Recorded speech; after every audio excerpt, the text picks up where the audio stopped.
Assalamualaikum warahmatullahi wabarakatuh.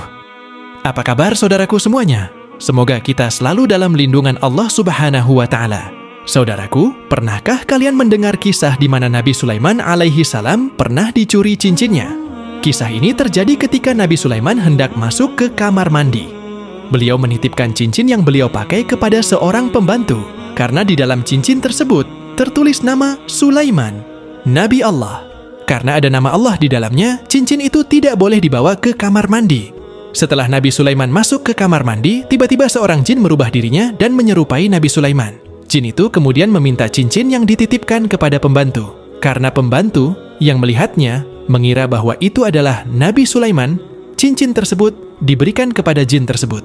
Setelah itu, jin itu duduk di atas singgasana Nabi Sulaiman. Ketika Nabi Sulaiman yang asli keluar dari kamar mandi dan meminta cincinnya kepada pembantu, pembantu menjadi bingung dan bertanya siapa dia, karena sebelumnya sudah ada yang mengambil cincin. Nabi Sulaiman marah dan pergi ke padang pasir, di mana beliau menghabiskan waktu menjadi seorang nelayan. Jin itu yang takut kepada Nabi Sulaiman kabur ke laut dan membuang cincin ke dalam laut, di mana cincin tersebut kemudian dimakan oleh seekor ikan salmon. Setelah ditangkap, ikan tersebut dibelah perutnya, dan cincin itu diambil kembali. Meskipun kisah ini termasuk dalam kategori Israiliyat, dan kita tidak bisa 100% mempercayainya, ada hal yang perlu kita garis bawahi.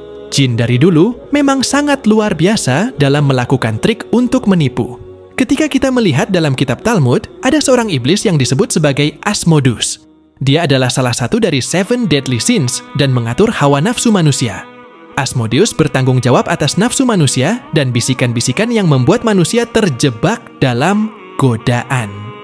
Dalam literasi Yahudi, jin-jin memiliki kekuasaan yang sangat besar dan sejarah Yahudi tidak lepas dari peran sihir. Kembali ke zaman ketika Raja Nebukadnezar Praperim berkuasa, terjadi kegaduhan besar yang disebabkan oleh sihir. Orang-orang Yahudi yang ditangkap dimasukkan ke dalam penjara dan bekerja sama dengan setan-setan, termasuk Asmodeus. Dalam surah Al-Baqarah, Allah Subhanahu wa Ta'ala menyampaikan bahwa orang-orang Yahudi mengikuti apa yang dibacakan oleh setan-setan tentang kisah Nabi Sulaiman. Mereka mengklaim bahwa mereka belajar sihir dari Nabi Sulaiman, padahal Nabi Sulaiman tidak pernah mengajarkan sihir. Sihir yang dipelajari oleh orang-orang Yahudi termasuk cara memisahkan antara suami dan istri. Pada saat terjadi kekacauan di Babilonia, Allah menurunkan 2 malaikat, Harut dan Marut, untuk mengajarkan sihir sebagai penangkal sihir yang jahat. Namun, banyak orang yang nekat, belajar dari mereka, dan mempelajari cara-cara jahat, termasuk memisahkan suami istri. Dalam kitab Talmud, terdapat kisah tentang Asmodus yang menyukai seorang gadis bernama Sarah.